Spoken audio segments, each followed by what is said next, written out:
الحمد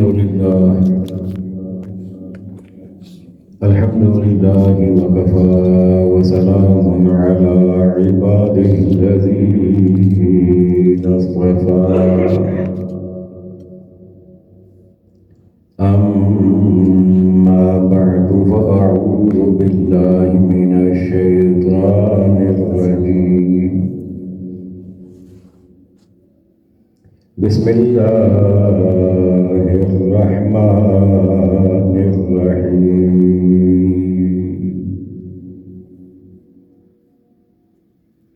إن الله لا يظلم مثقال ذرة وإن تك حسنة يضاعفها ويؤتي من لدنه أجرا عظيما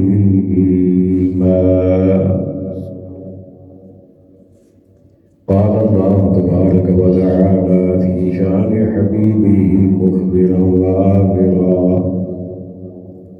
إن الله وملائكته يصلون على النبي يا أيها الذين آمنوا صلوا عليه وسلموا تسليما اللهم صل على سيدنا ومولانا محمد وعلى آل سيدنا ومولانا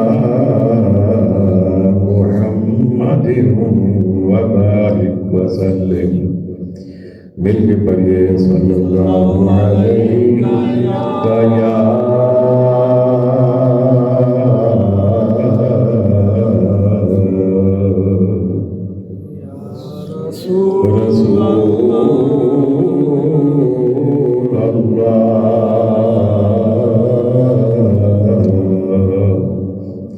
وسلم عليك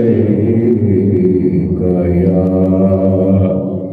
حبيب الله پھر پڑھیے صلی اللہ علیہ یا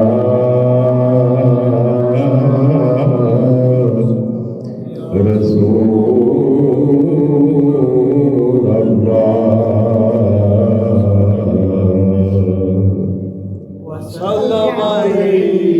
وسلم عليك يا حبيب الله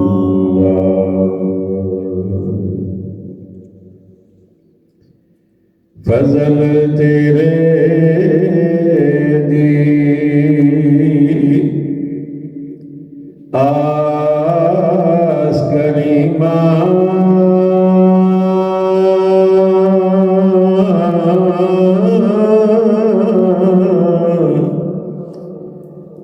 تے اور غرور نہ کوئی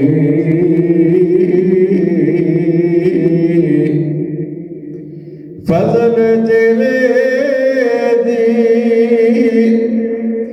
آس کریمہ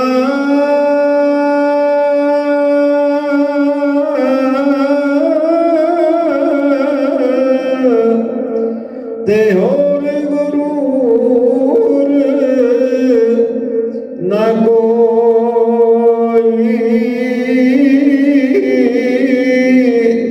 اپنے فضل کرم تھی مولا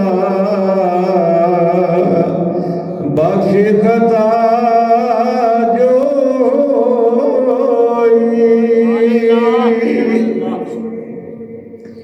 اپنے فضل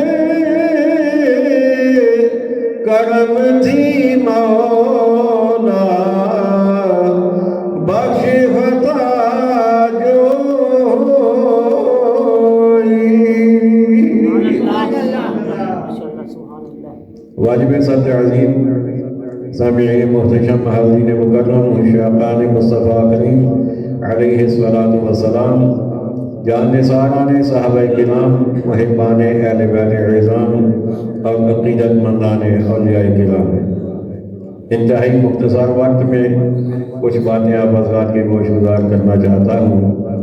ماہ رمضان المبارک ابھی گزرا ہے، رحمتوں والا مہینہ، بخششوں والا، تو میں نے چاہا کہ آج کی نشست میں اللہ کی رحمت کی بات کر لی جائے۔ سبحان اللہ، سبحان اللہ، اللہ کی رحمت کی بات کر لی جائے۔ وہ کتنا رحیم ہے، وہ کتنا مہربان ہے، کتنا کریم ہے، وہ اپنے بندوں پر کتنا ہمدرد ہے بندوں کا، بڑی شانوں کا مالک۔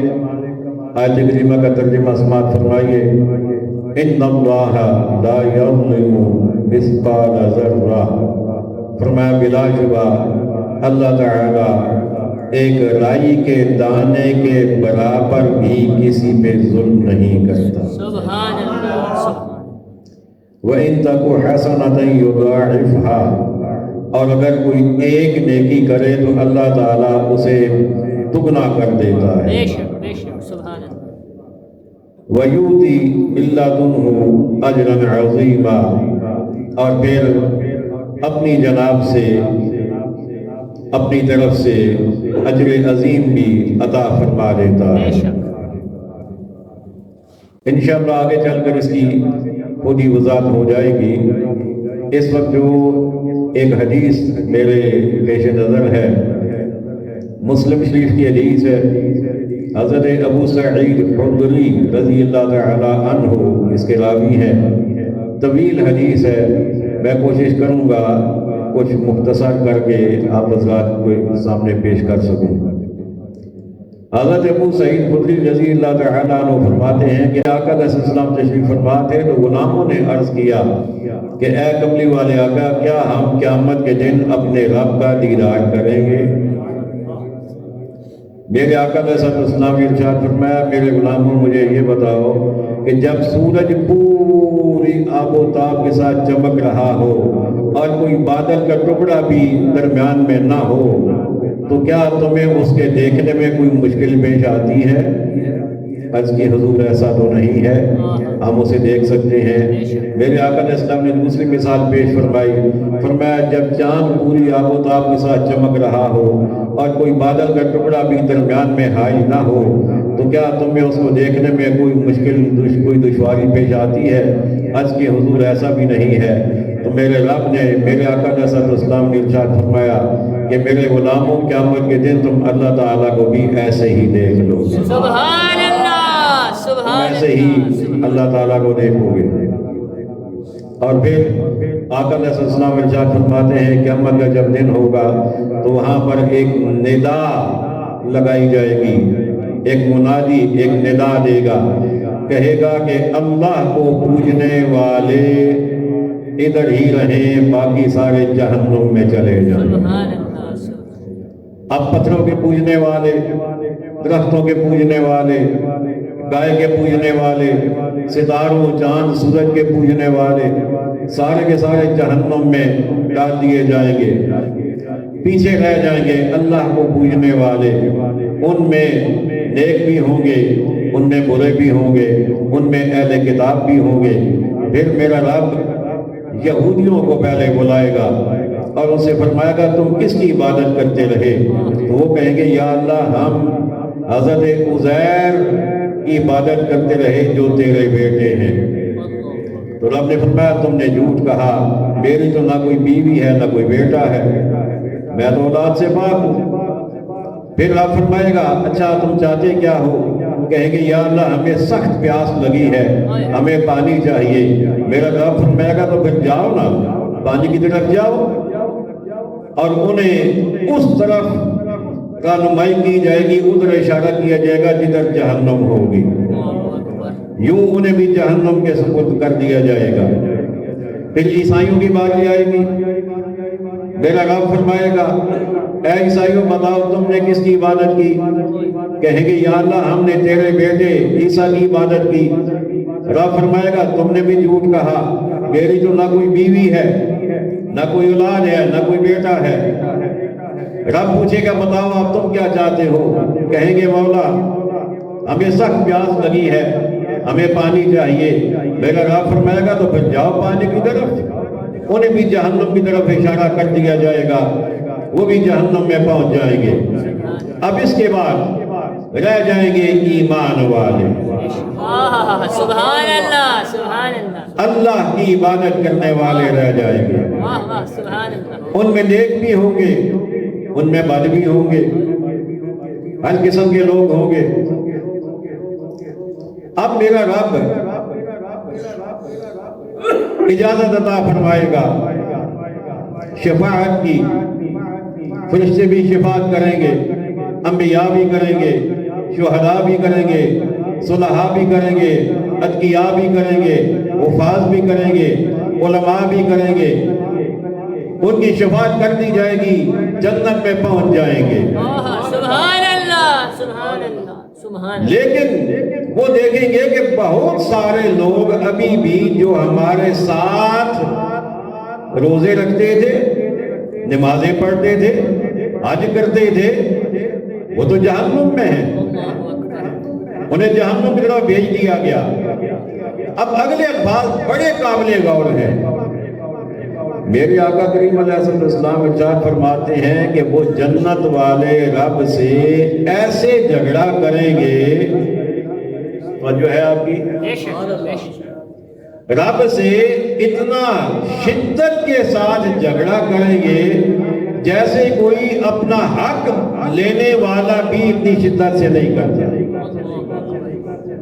اور صاف ظاہر ہے کہ یہ رب خود انہیں اختیار دے گا۔ وہ قریب ہے نا جی، وہ اللہ الصمد ہے، وہ بے نیاز ہے، اسے کون روک سکتا ہے، وہ جو چاہے کرے۔ اب وہ اپنے ان بھائیوں کے لیے جو دنیا میں ان کے ساتھ روزے رکھتے تھے، نمازیں پڑھتے تھے، حج کرتے تھے، جہنم میں انہیں جب دیکھیں گے تو کہیں گے یا اللہ ہمارے ساتھ والے وہ جہنم میں کیوں ہو؟ اب رب جو انہیں حکم دے گا، رب فرمائے گا اخرجوا من عرفتم، اخرجوہم من عرفتم۔ رب فرمائے گا میرے بندو کیوں مجھ سے جھگڑا کرتے ہو؟ جس جس کو پہچانتے ہو نکال کے لے آؤ جنت میں ڈالو۔ سبحان اللہ سبحان اللہ اللہ اکبر۔ یہ نبیوں کی بات نہیں، یہ رسولوں کی بات نہیں ہے، یہ انبیاء کی بات نہیں ہے، یہ اولیاء کی بات نہیں ہے، یہ حفاظ اور علماء کی بات نہیں ہے، یہ عام مومنین کی بات ہے۔ بے شک سبحان اللہ سبحان اللہ۔ رب ان سے فرمائے گا اخرجوہم من عرفتم، جس جسے بھی پہچانتے ہو نا جاؤ اسے نکال کے لے آؤ، سبحان اللہ جنت میں لے جاؤ۔ واہ بے شک اب وہ جائیں گے، جسے بھی پہچانیں گے، تھوڑا سا بھی کسی کا تعارف ہوگا نا اسے پکڑیں گے، جہنم سے نکالیں گے، جنت میں پہنچا دیں گے۔ سبحان اللہ سبحان اللہ۔ واپس آئیں گے رب کی بارگاہ میں، عرض کریں گے مولا تیرے حکم کی ہم نے تعمیل کر دی ہے، جنہیں ہم جانتے تھے انہیں ہم لے آئے ہیں، لیکن ابھی بھی بہت سارے ہمارے مسلمان بھائی جہنم میں موجود ہیں۔ امام الانبیاء حبیب کبریاء شاہ الرسول جناب محمد الرسول اللہ صلی اللہ تعالی علیہ وآلہ وسلم ارشاد فرمائیں گے اے میرے غلاموں، اقدس اسلام نے ارشاد فرمایا اے میرے غلاموں، اس وقت رب انہیں کہے گا اے میرے بندو، اے میرے محبوب کے غلاموں، جاؤ ایک دوا پھر چلے جاؤ کہ دل میں ایک دینار کے برابر بھی ایمان ہے، اسے بھی نکال کے جنت میں لے آؤ۔ سبحان اللہ سبحان اللہ۔ اللہ اکبر۔ ایک دینار کے برابر جس کے دل میں ایمان ہے اسے بھی لے آؤ۔ اب اللہ کا دریائے رحمت جوش میں ہے، سبحان اللہ اللہ کا دریائے رحمت جوش میں جوش پہ ہے۔ امام الانبیاء حبیب کبریا شاہ اردسرا جناب محمد رسول اللہ صلی اللہ تعالی علیہ وآلہ وسلم نے ارشاد فرمایا ایمان والے پھر چلے جائیں گے جا کے جس کے دل میں 1 دینار کے برابر ایمان ہوگا اسے بھی نکال کے جنت میں پہنچا دیں گے. واپس آ کر عرض کریں گے مولا انہیں تو ہم لے آئے لیکن ابھی اور بھی مسلمان موجود ہیں جہنم میں. میرا رب فرمائے گا ارجعوا سبحان اللہ رب فرمائے گا پھر چلے جاؤ جس کے دل میں آدھے دینار کے برابر ایمان ہے اسے بھی لے آؤ. آدھے دینار کے برابر جس کے دل میں ایمان ہے اسے بھی لے آؤ. اہل ایمان چلے جائیں گے آدھا دینار جس کے دل میں ایمان ہوگا اسے بھی نکال کے لے آئیں گے. سبحان اللہ سبحان اللہ. اچھا اب اگر آپ کی توجہ ہو تو ایک بات میرے ذہن میں آ گئی ہے سبحان اللہ کے کرم ہی سے آئی ہے بے شک اور آپ کی یہ مانت ہے بے شک آپ کو پہنچا دینا چاہتا ہوں. آپ کا ایمان بھی تازہ ہوگا. رب نے فرمایا جاؤ چلے جاؤ جس کے دل میں 1 دینار کے برابر ایمان ہے اسے بھی لے آؤ. سبحان اللہ. ایمان ہوتا کہاں ہے؟ ہائے ہائے ہائے سبحان اللہ. دل میں. ایمان ہوتا کہاں ہے؟ دل میں. دل کے اندر کی چیز نظر آتی ہے؟ ہائے ہائے بولیے تو صحیح. دل کے اندر کی چیز نظر نہیں آتی. اور پھر ایمان تو ایسی چیز ہے کہ جسے دیکھا جا سکتا ہی نہیں ہے. بے شک ایمان نظر نہیں آتا ایمان کی علامات نظر آتی ہیں. بندہ کلمہ پڑھے ہم سمجھ جاتے ہیں ایمان والا ہے. بندہ نماز پڑھے ہم سمجھ جاتے ہیں ایمان والا ہے. بندہ روزہ رکھے ہم سمجھ جاتے ہیں ایمان والا ہے. بندہ زکوٰۃ دے حج کرے صدقہ دے پتہ چل جاتا ہے ایمان والا ہے. ایمان خود نظر مجھے بولیے نا نظر نہیں آتا اور پھر سے تو تولا بھی نہیں جا سکتا. بے شک جو چیز نظر ہی نہ آئے اسے کیا تولیں گے. ایمان والے یہ نہیں کہیں گے یا اللہ ایمان تو دل کے اندر ہوگا. ہمیں کیا پتا کہ اندر ہے یا نہیں ہے یا کتنا ہے. درہم سے کم ہے دینار سے کم ہے یا زیادہ ہے تو یا اللہ ہم یہ کام کیسے کریں. لیکن وہ چلے جائیں گے وہ جا کر انہیں بھی لے آئیں گے جن کے دل میں 1 دینار کے برابر ایمان ہوگا اور پھر جائیں گے پھر انہیں بھی لے آئیں گے جن کے دل میں آدھے دینار کے برابر ایمان ہوگا. جب عام ایمان والا جہنم والے کو دیکھ کر معلوم کر سکتا ہے کہ اس کے دل میں کتنا ایمان ہے تو میرے آقا کی کیا شان ہے. سبحان اللہ سبحان اللہ. آقا کی کیا شان ہے. سبحان اللہ. اللہ اکبر. پھر اہل اللہ کی کیا شان ہو. سبحان اللہ. ایمان والے چلے جائیں گے جا کے جن کے دل میں آدھے دینار کے برابر ایمان ہوگا انہیں بھی نکال کے لے آئیں گے. واپس آ کر عرض کریں گے اے میرے مولا اے ہمارے رب اے ہمارے پالنہار ابھی ہمارے اور بھی بھائی موجود ہیں کلمہ گو موجود ہیں لیکن ان کے پلے نیکی کوئی نہیں. اللہ اکبر. بس کلمہ پڑھا زندگی دنیا کی نظر کر دی کاروبار کیا دکانداری کی ہوٹل چلائے دکانیں چلائیں پلازے بنائے کوٹھیاں بنائیں کاریں بنائیں بینک بھرتے رہے ساری زندگی دنیا کی نظر کر دی ایک بھی نیک عمل ان کا نہیں ہے.